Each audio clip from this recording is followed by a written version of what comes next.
Welcome into the Big Chief Show. I'm your host, Fred Davis. My boy, Bitter Mike Babbo, will be on here in just a second. He's celebrating his mother-in-law's birthday today. Don't ask me how old she is. We'll ask Mike when he comes on. She's old. That's all we know. All right. We're just happy she's alive.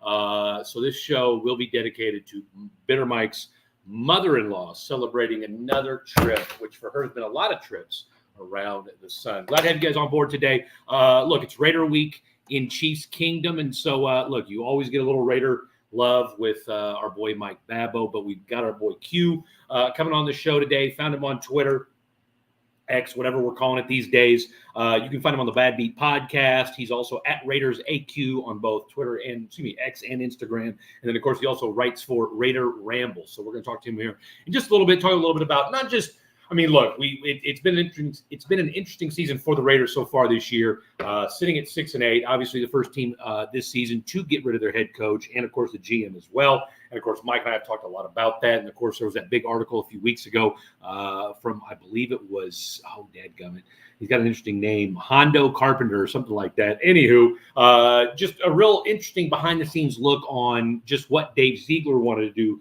for the Raiders and how it was inevitably overturned pretty much in most cases. And that's why the Raiders find themselves in the situation they're in. So we're going to talk to our boy Q about that. But look, this is a Chiefs show, so let's just get a few Chiefs items out of the way before we get the Raider invasion going.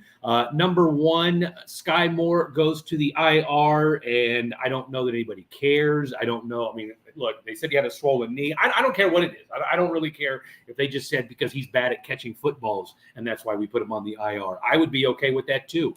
Whatever the reason is, I'm A-okay with it. If I never see 24 lined up as Sky Moore ever again in a Chiefs uniform, it'll be too soon for me. So, of course, then the question what begs the question, all right, so if Sky Moore's gone, that means Justin Ross, who just came off the NFL exemption list, should be ready to be. I mean, he's been activated, so boom, he's gonna he'll play on Monday.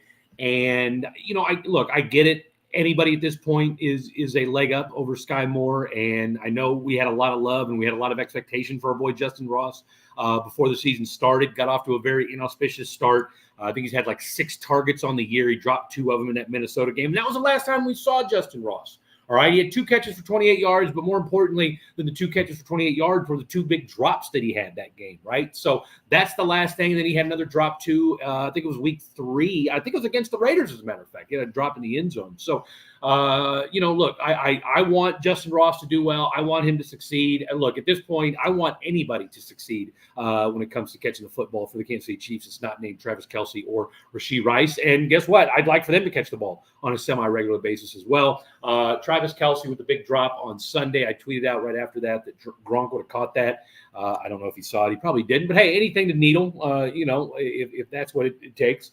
But, no, look, it'll be interesting to see on Monday. It is the first game of the Christmas slate. You get a triple header on on Monday. And so, obviously, Chiefs and Raiders kicking that thing off. And I'm going to save my MVP conversation. I had a little rant today, and I'm just going to tease this. I get it. Brock Purdy seems to be the leader in the clubhouse. I guess the betting number right now is like 250, minus 250 or something along those lines, as far as him being the favorite to win the MVP this year. And all I'm going to say is this, when it comes to the MVP discussion, is if you took Brock Purdy off of the 49ers and put him on the Chiefs would be the New York Jets.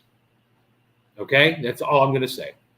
If you swap Brock Purdy out with Pat Mahomes, first of all, the 49ers would be 15-0 and would be talked about as maybe the greatest football team in the history of football if those two swapped out. So anyway, we'll save that for another time. All right, it's all Raiders all the time. It's Raider week. We've got our boy Bitter Mike Babbo. Bitter Mike, we dedicated this show to your mother-in-law for another trip around the sun. I said I don't know how many trips that is. I know it's been a lot, but shout out to Bitter Mike's mother-in-law. Yeah, 79 trips around this wonderful blue earth of ours. So far, so good. We had a good time. Her son was here. Her daughter's here. I'm here because I paid the bill. It's all right. It's good. Man, that sounds like an entertaining dinner. All right, let's go to our other Raider fan. Like we said at the top of the show, you can find him on the Bad Beat podcast. You can find him on X and Instagram at Raiders AQ. And then, of course, he also writes for Raider Ramble. Mr. Q, glad to have you on the show, my man. And let's get this thing rocking and rolling first and foremost. Like I said, man, 6-8. Mike and I have talked all season long about, the highs and the lows of this Raiders season so far. If I'd have told you, look, Antonio Pierce is going to be your head coach with a few weeks left, and look, still a puncher's chance to get into the playoffs. A lot needs to happen over the next 3 weeks, that being you guys need to win all your games to start. Where are you at on the status quo of where we're at with the Las Vegas Raiders? So the Las Vegas Raiders, I'm gonna be honest, letting go of Carr and everything. I had minimal expectations this year so far. Josh McDaniels, we knew was a problem from the get, and moving on to Antonio Pierce, I think he's been the man. I think he should have a real shot here at the head coaching job. I think on Bet Online he's at plus 400, which I think is outrageous. I think he's really brought this team together. Since week 9, the Raiders have allowed 15.5 points on defense, which is the third best in the NFL since week 9, since Pierce has taken over. And I think he really does have a real shot at getting this head coaching position. If you're going out to some other names, or if you're looking away, I know some people had brought up Patrick Graham up in the booth to take over at the head coaching position. But Antonio Pierce, man, he's a leader of men. I think he's out there. He's out there pushing, the word. He's pushing the players to get better. And I think he has a real shot there. But when you have games, and look, I get it. You guys just beat the brakes off of the off the Chargers, and so it's interesting because you've kind of got like a dichotomy of what he's done this year, where you got the Minnesota game and 0 points, which is unfathomable, and then you come back next week and you roll up 63. The one thing that worries me a little bit, if I'm a Raider fan, is that look, you guys have beaten up on the shitty teams. But against the teams you need to beat, I haven't seen, it's been question marks. Now, not saying that it hasn't been, the team hasn't competed.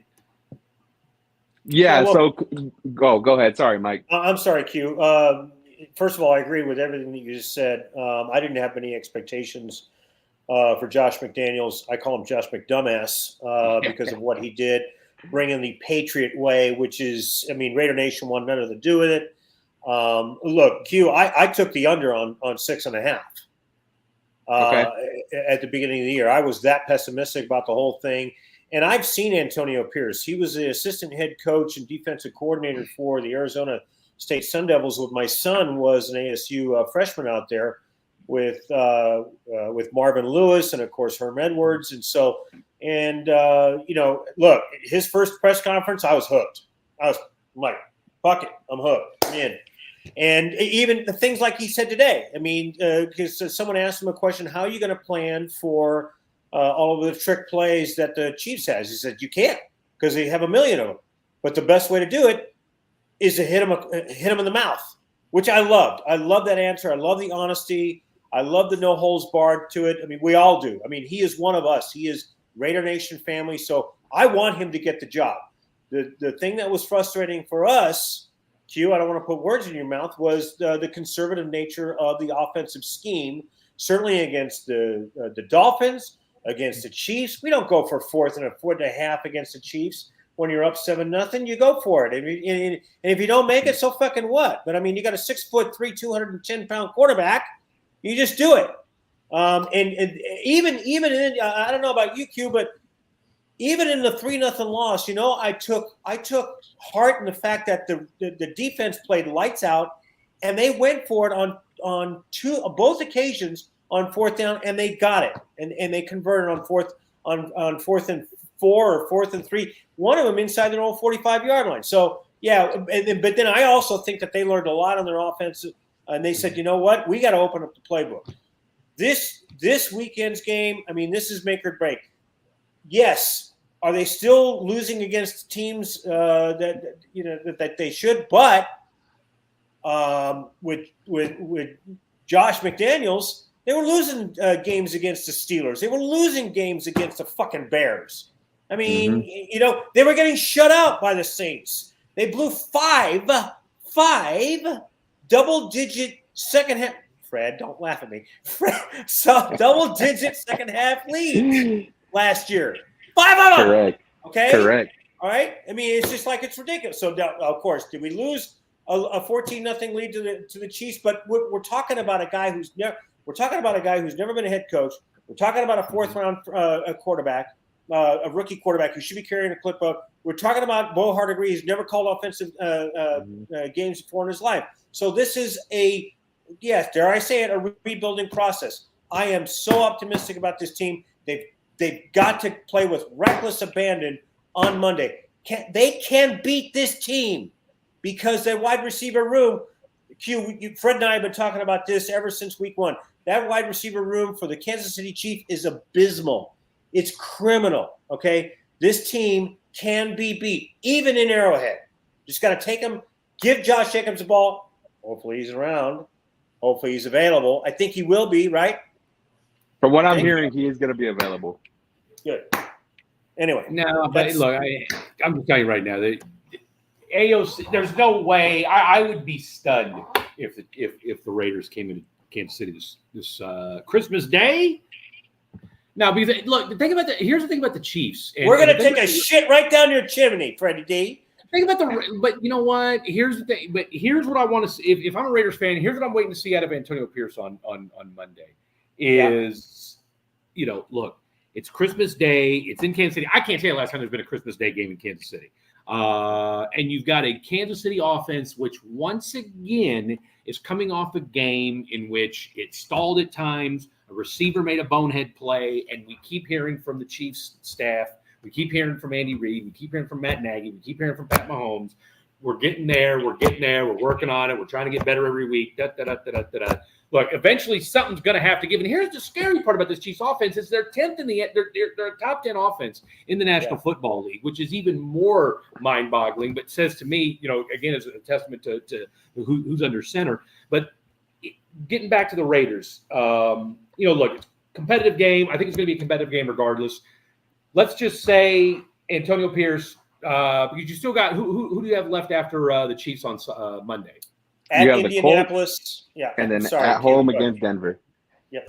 So Colts and Denver. So I could see you guys splitting those. So say you go 2-1 down the stretch, God forbid, or one. I'd hate to see you guys go 1-2. You certainly can't go 0-3. I'll tell you right now, you go 0-3 down the stretch. Pierce is gone if they go 0-3. He's gone. You know what I'm saying? Like, there's no way you're getting Antonio Pierce if y'all go 0-3 down the stretch. And I would argue, depending upon how you look at 1 and 2, right? I mean, because that Denver game. That Denver game's in Vegas, isn't it?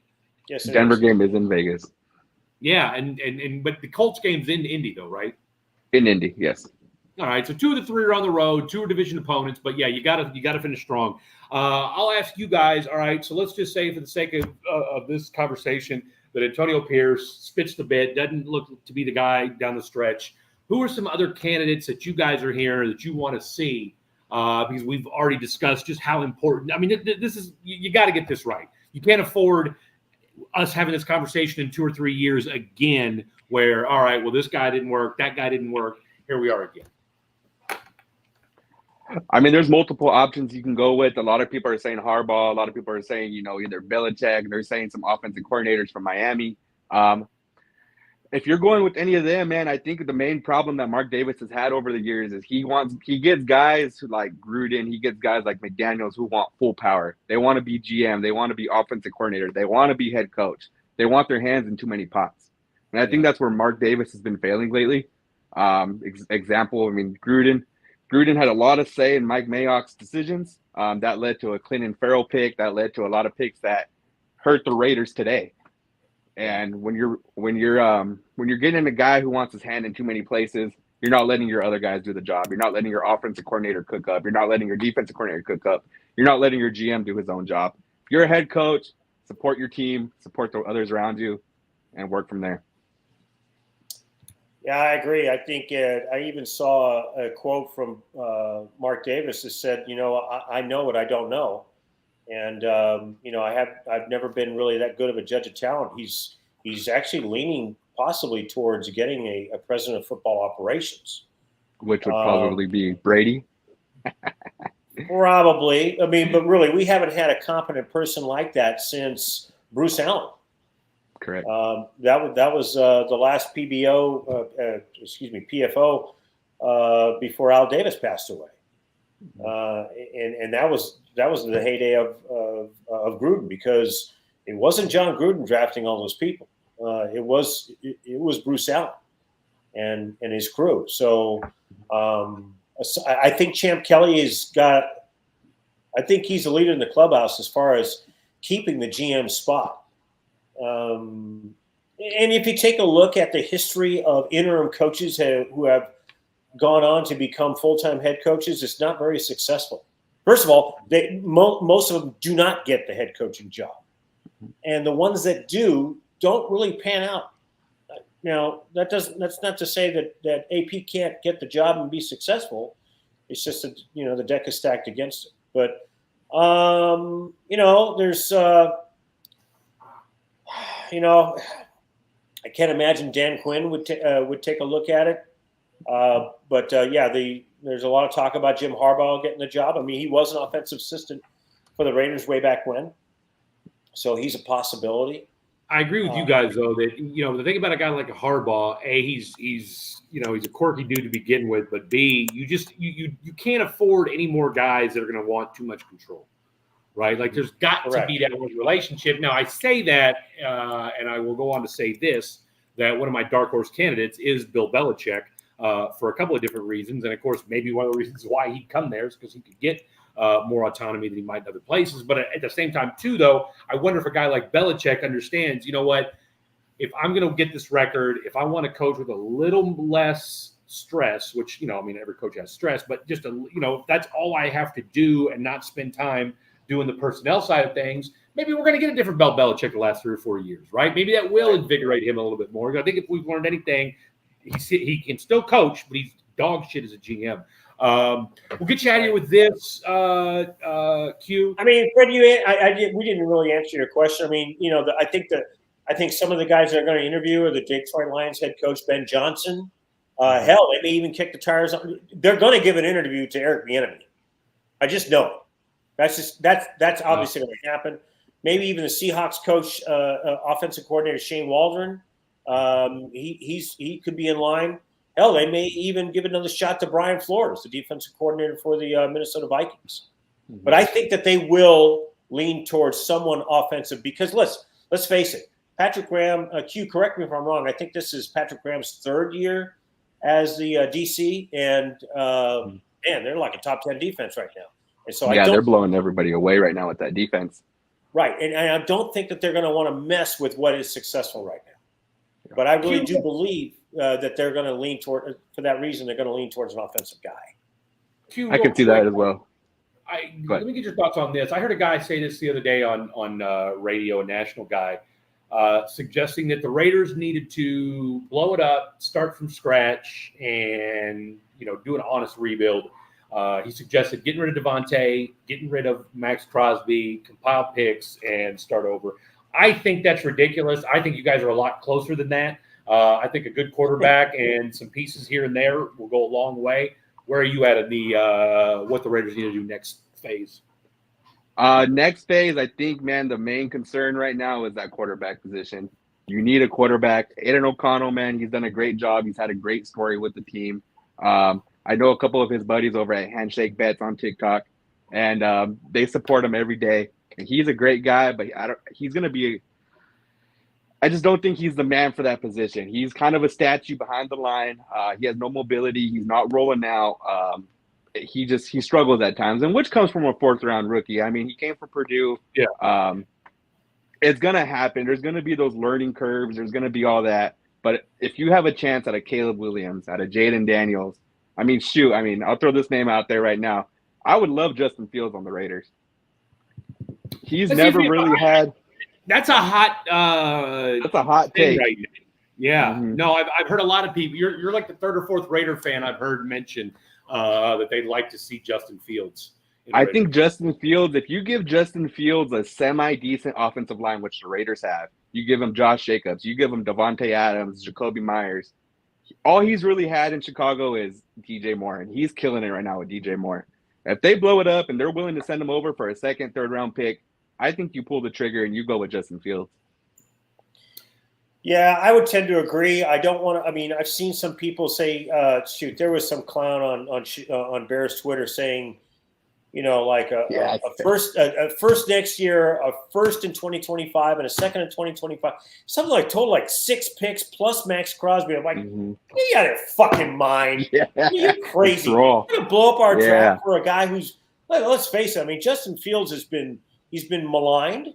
Right. Remember the beginning of the season when he kind of, he had some issues with, he called out his offensive coordinator, I think it was. Mm-hmm. He called out his coaching, and then he had to backtrack and stuff. Look, the guy's been beat up, for crying out loud. And like you said, Q, I mean, his offensive line stinks. But on the flip side, he tends to hold on to the ball a little bit too long. Mm-hmm. But he is a dual threat quarterback. We do need a dual threat quarterback. You're right. I love AOC. I love his arm strength. He drops some dimes in there, but the thing is that he's not a dual threat, not by any stretch of the imagination. And I think it was Rich Gannon himself who said a quarterback has to get 2 to 3 first downs each game with his legs, to demoralize the defense, right? Rich Gannon was famous for doing that. I mean, Freddie, you know that. I mean, watching him when he was with the Chiefs, and then when he came to the Raiders, he ran a 4.5 40 for crying out loud. I was just as shocked as anybody else how great he was with his legs. So I would tend to agree that we need some type of a dual threat quarterback. Am I willing to trade a second to third? Yeah, absolutely. Am I willing to trade the fucking house for him? No. I mean, not that we do great, great things with draft picks anyway. Shit, lately. Unless it's a 5th rounder, right? Right, exactly. Or a 4th out of Eastern Michigan, right? Shit, but Fred. I mean, I think that we are a quarterback away. I mean, but I've seen some I've seen some good things out of AOC, especially when he was thrown in week 9, right? They were 3 and 5 when he was finally installed. I mean, he never had a fucking chance, in that first game against the Chargers because dumb shit. Josh McDaniels just to throw the playbook out there. It's just like, okay, kid, get out there. So, fucking asshole. They need a quarterback coach. They need a Norv Turner, somebody like that, a whisper, right, to really show him what he's doing right, what he's doing wrong. Really. Boy, I'll tell you what, Mike Babbo, president of the AOC fan club. Be sure to make sure you follow at AOC fan club. Mike Babbo, president and treasurer, all in one. Hey, I understand his limitations, but the guy, I mean, you got to understand the situation he's been thrown into, right? 100%. No, I get it. I'm just, whatever. The porn stash and the wedding ring, I'm done. Last but certainly not least, like we said, you got 3 games left. Like you said, Chiefs, Broncos, Colts, all through. Well, Chiefs obviously in the playoffs already, and you got 2 teams vying for playoff position. What's the ideal scenario, and what do you see? Well, obviously the ideal is 3-0. What do you see realistically in Q's heart of hearts happening to finish the season? Do you want my level-headed response or the Raider response? Well, we know what the Raider response is. They're going to go 3-0, and AP is going to be, sneaking the playoffs and whatever. What's Q's heart telling? My heart tells me I think if you can keep it close against the Chiefs, if you can keep it close against the Colts, win against the Broncos, or you flip one of those scenarios in a way, I think the Raiders are in a good position in the draft. I think they're in a good position with free agency. Vegas is a beautiful state to live in, nice stadium, nice facilities. Having that higher draft pick might be able to – you never know what the Bears are going to do. You might have a chance at Caleb Williams with the higher draft pick. I mean, man, I know he's kind of weird in college right now, but he's going to be the guy. He's the clear-cut number 1. I would like a higher draft pick, truthfully. If that means losing all 3 but keeping them close, then I would go that route if I was in position to make decisions. To get maybe a top 8 pick, top 7 pick, because you're going to not have to trade up, 15, 20 picks to try to get a guy like Caleb Williams. If you drop into the top, say 15, 16, Instead of getting Jalen Daniels or you're getting Caleb Williams, you're looking more like Bo Nix because it's clear cut. Well, or you got to give up, or to your point, you got to, if you do want to move up, you're going to have to give up more draft capital. Yeah, so correct. I mean, the proverbial you're robbing Peter to pay Paul. Yeah, you win some games now. That's a great question. Is it worth winning games now for draft position? I had just tweeted something on my Twitter. I had said in 2019 the Raiders won a meaningless game against the Arizona Cardinals, and it missed out on Nick Bosa. We ended up getting Clinton Farrell instead of Nick Bosa, just because of that one game. On the flip side of that, but on the flip side of that, but Q, I mean, we didn't have to pick Cleveland Farrell. Oh, for sure. No, you had. I think. There were guys at that time. You had. I think you had. Who was it? White from Tampa Bay. They could have picked at that time as well. Shit, even any one of the three other defensive linemen for the for University of Clemson would have been better than him. Christian Wilkins is he's an excellent D lineman for Miami. We went ahead and we picked the worst one. Fucking 4 sacks and 10 sacks in 4 years. Man, I'll never forget that. I'll never forget that meme of the draft. Yeah, but anyway, terrible. I'm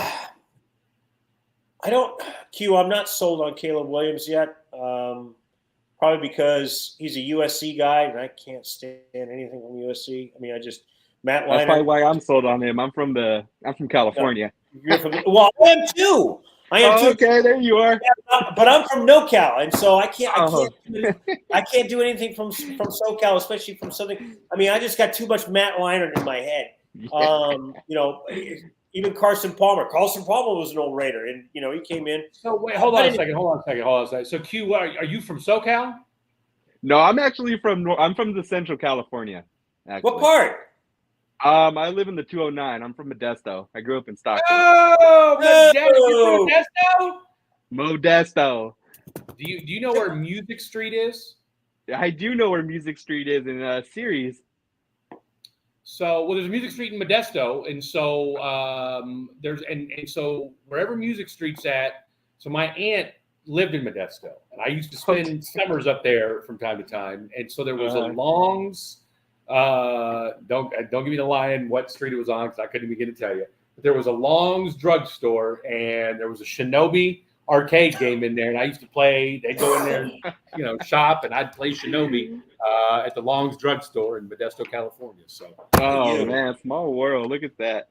Absolutely. Yeah, my wife's from Tulare. So, okay, real quick, about an hour away. So wait a minute. So are you a Giants fan? Are you an A's fan? Are you a Dodgers fan? What are you?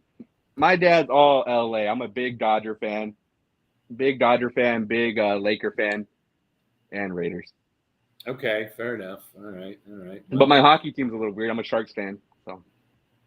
Okay, that's fair enough. All right. Well, look, Q, I'll tell you what, my man. I'm glad you came on tonight. Look, full disclosure, I got you confused with the other Q. All good. I got you confused with the other Q because I had him on the show years ago, and I was like, but hey, you know your Raiders, and so look, that's all that matters. So, so he's okay. Last thing, hey, we can't have him leave without doing this, as we do each and every show. Give me your prediction for Monday night. Prediction Monday night. I'm gonna say 27-21 Chiefs. All right, a man after my own heart, right there. All right. Last but certainly not least. All right, so we got to hold you to this, and we'll have you on again come draft time. But give me when the 2024 season starts, who will be the head coach and who will be the quarterback for your Las Vegas Raiders? I'm going to go with Antonio Pierce as the head coach. I'm going to go Champ Kelly at GM. Okay. And then quarterback, I'm going to say Jaden Daniels. Really? Okay. If you watched his Heisman presentation, he shouted out a few coaches, and Antonio Pierce happened to be one of them. Well, that's because that's because of the Pierce was on the state. Yeah, because he was on the staff at ASU when he was a freshman. Yep. So they developed a bond there for certain. I thought you guys should have taken. I thought you should have taken Will Levis over Tyree, but that's a tough one. Tyree looks amazing at defensive tackle right now, having Malcolm Kuntz on the end with Max Crosby. Yeah, but don't you need him to get sacks? Malcolm Kuntz had 2 sacks against the Chargers. No, Malcolm Kuntz did, but Tyree. Tyree's going to be an Wilson. interior guy. Tyree Wilson, the guy from Texas Tech. You guys are putting him inside? He's been playing inside with Kuntz on the outside and then with Max Crosby on the other side. Really? Really? Has he bulked up that much that he's playing D tackle? I wouldn't say bulked up. I think it's more the wingspan. I think it helps against the run having the wingspan. Interesting. Okay. Because he has one of the biggest wingspans out there. Interesting. Yeah. Okay. All right. 27-21. Jaden Daniels at quarterback, and your boy and the regime stays the same. All right. Well, I'll tell you what. We'll be looking out for you. And like I said, we're all followers on X now, so we'll certainly be talking some shit come Monday night. Sounds good. I appreciate you guys having me. All right. See you. Catch you guys later. Thank you. The one, the only Mr. Q. Appreciate you, my man. And of course, you and I will talk. Good stuff. Absolutely, it was. No, and you and I will talk a little bit more about the Raiders and the Chiefs on Sunday, so everybody can stay tuned for that.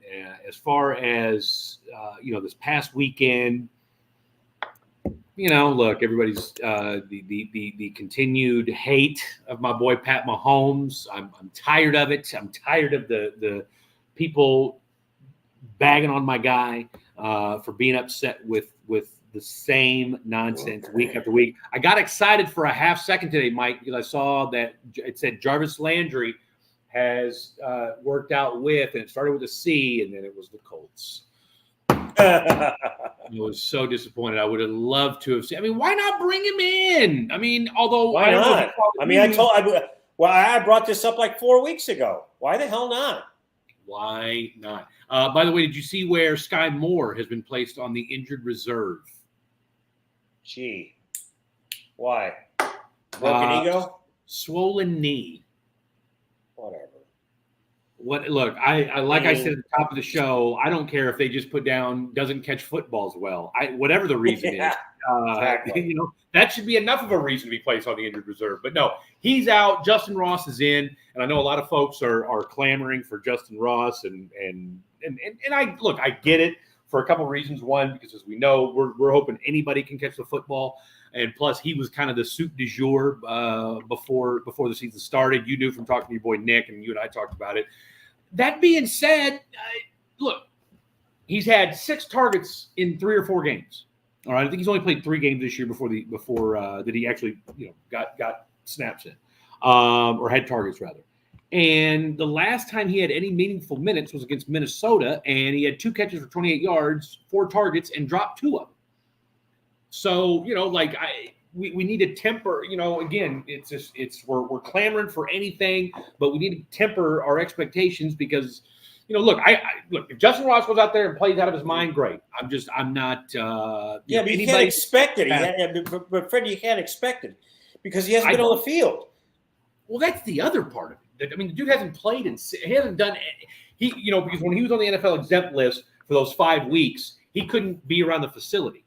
Yeah. So my man's over here working out at LA Fitness for crying out loud, trying to stay in football shape. So, like you said, who knows? And this is a guy that's had an issue with hamstrings. So, cold weather, haven't played in 6 weeks. All of a sudden we think this guy's just going to come in and, snag 7 or 8 balls. Camo. Not happening. Not happening. No, I mean, this is the most vulnerable the Chiefs have been since you and I have been friends, really.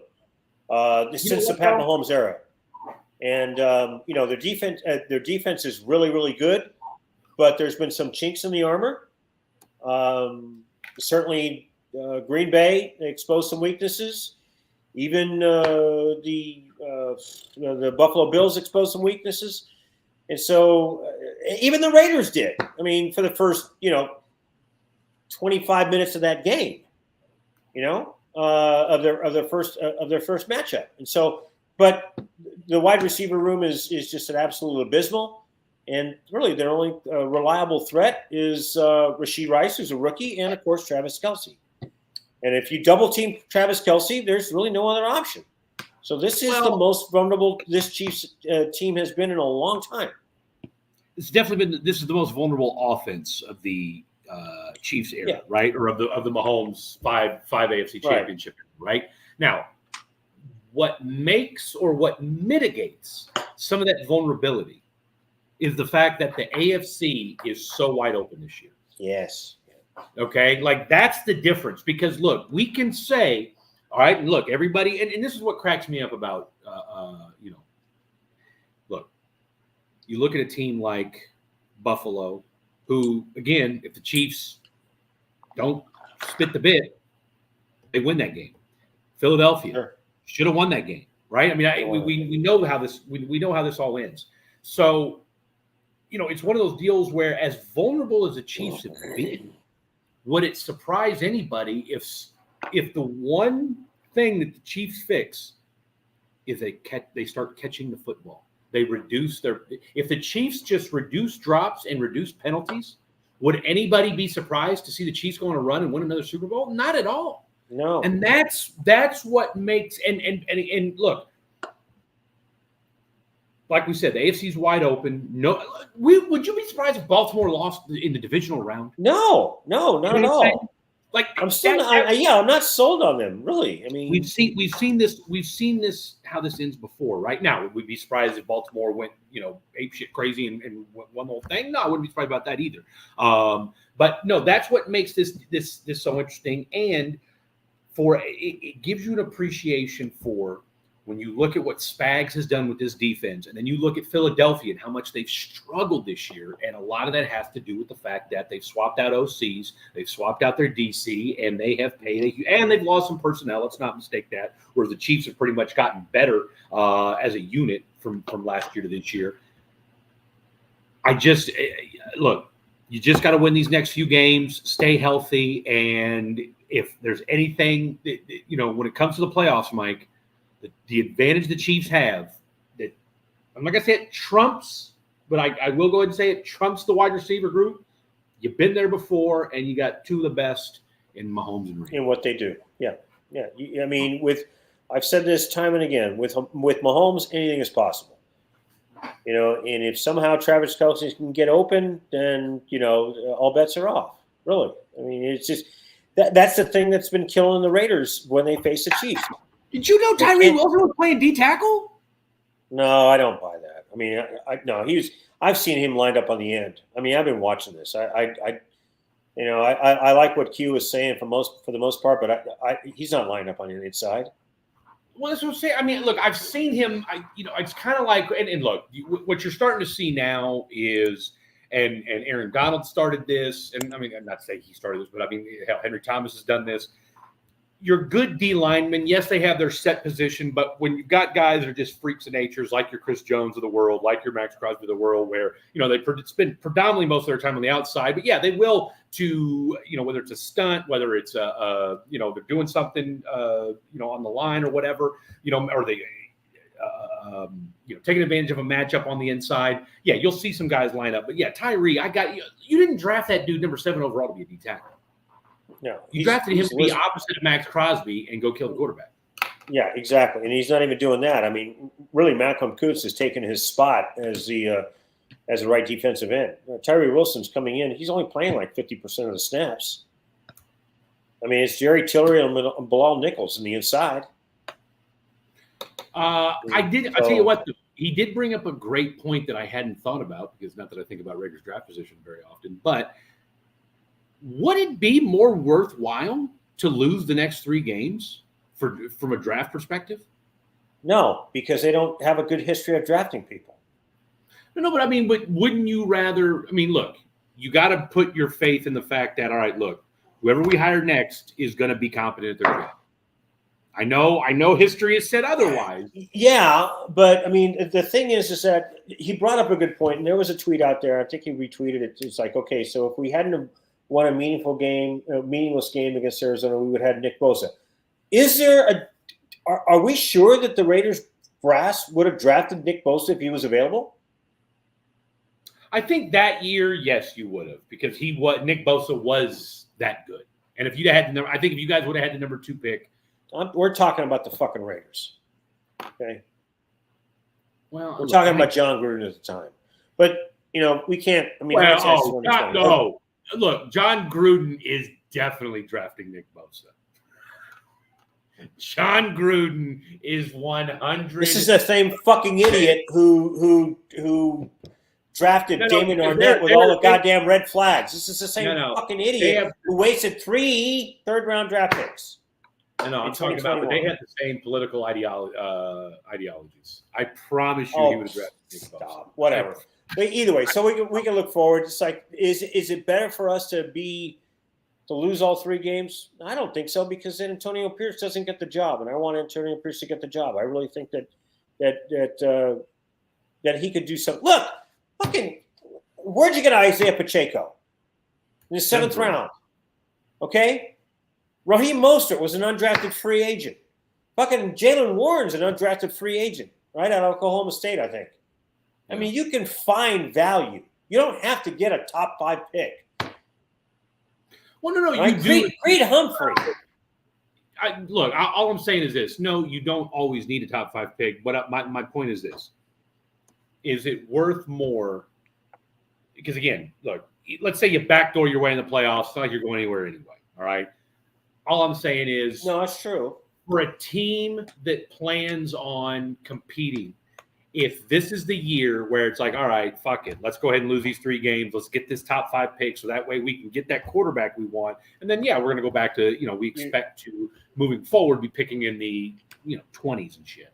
So, okay, but in the end, Fred, it ultimately falls on the players. And the players want to win each game. They want to win each and every game. I get it. Okay. I mean, look, it's not realistic for us to say, okay, let's lose all 3 games and let's get a better pick.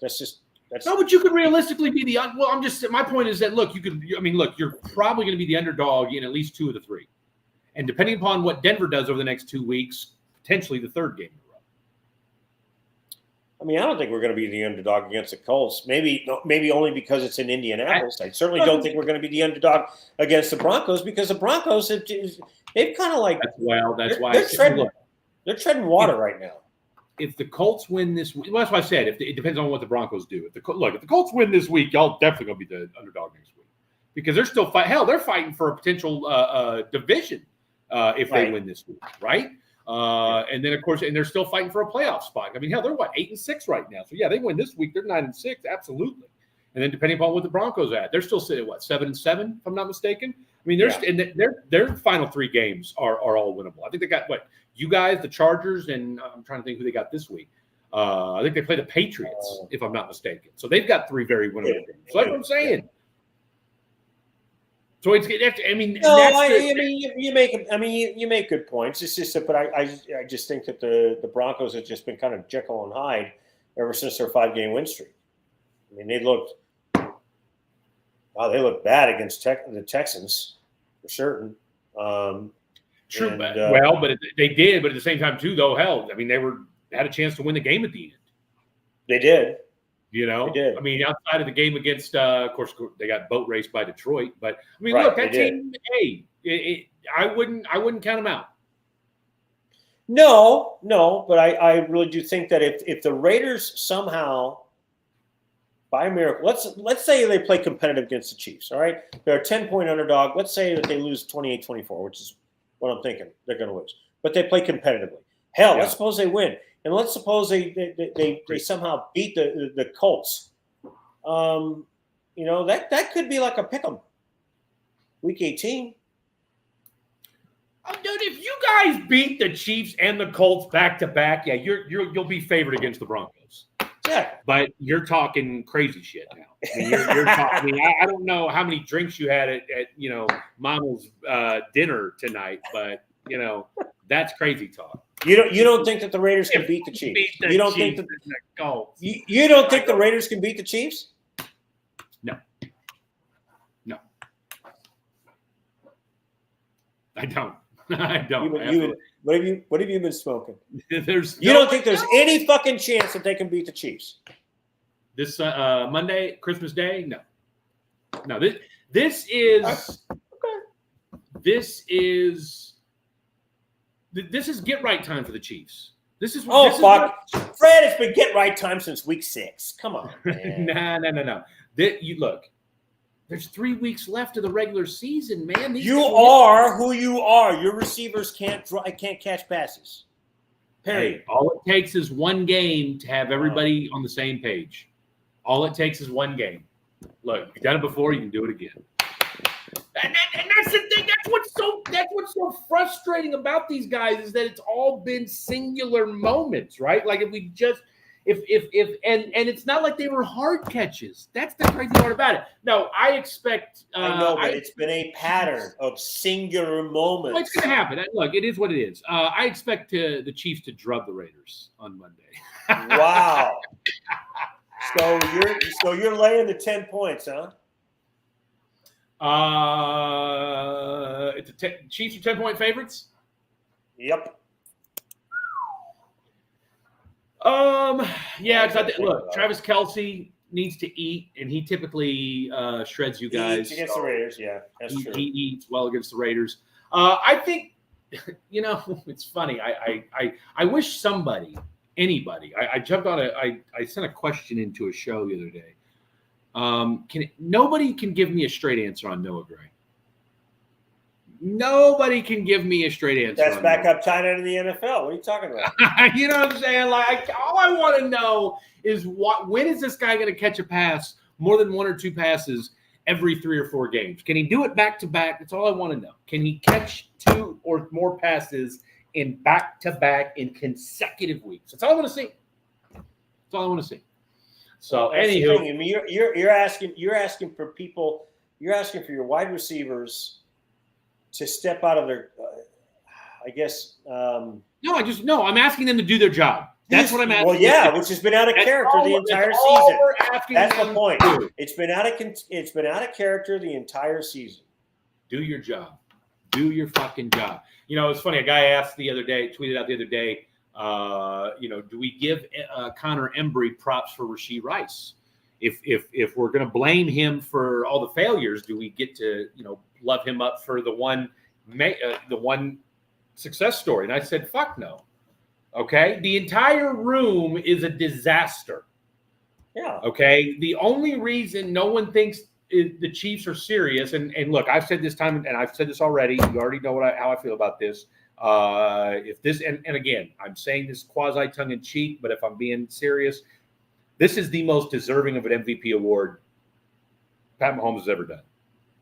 Considering the numbers that team and what they're doing right now with what they have, amazing. It is. But no, I mean it's incredible. Like I said, put Brock Purdy on this team. And it's crazy talk. All right, last thing, and we'll get out of here. Like I said, we're going to do most of our pregame stuff on our Raiders. Oh, yeah, we're just getting warmed up. But, by the way, shout out to Mike and I for our Hot Coach Rankings hot seats from a few shows ago, because guess who's now firmly on it? Atlanta Falcons head coach Arthur Smith, who even though Arthur Blank gave him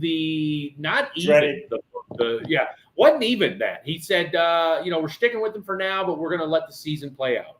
Dun, dun, dun. Oh, yeah. Bye, Arthur. That's even worse than the dreaded vote of confidence. It's basically saying it's a vote of we'll see. Yeah, that's even worse. Even worse. By the way, where did you take your mother-in-law for said dinner tonight? Maggiano's. Okay. Yeah. All right. Nothing too crazy. No, it's what she wanted. It's good food. Well, fair enough. Did you guys get dessert? No, well, we got dessert from Cheesecake Factory. It's waiting here. So, okay. As soon as I sign off here, boom. I'll get you some cheesecake. I love it. Ladies and gentlemen, hope you guys enjoyed the show tonight. Be sure to follow us over here at the Old Chiefs Studios, at D4DD on X on Instagram, at D-Bit-of-Mike on X and Instagram as well. Sunday morning, we're going to do a little show. And then, of course, you got Christmas Day. So everybody have a fantastic next few days. For the one, the only Bit of Mike, from H-Town to San Antonio, Kansas City, north, south, east, west, and all points in between. Be safe out there, ladies and gentlemen. Good night. Peace. Boom.